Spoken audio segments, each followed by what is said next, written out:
Sinabi rin po ni Las Cañas dito that kayo raw po yung Lord of all drug lords. Ano pong masasabi niyo po dito? Ano po?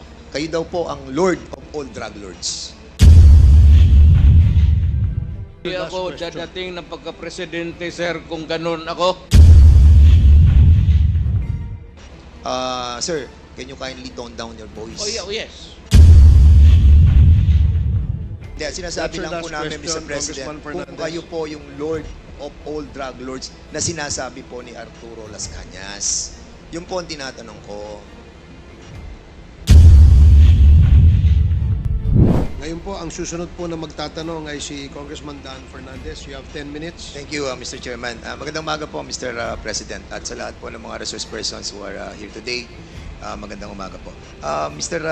Chairman, Mr. President, sa inyo pong campaign promise, nasabi na po natin na 3 buwan, 6 na buwan po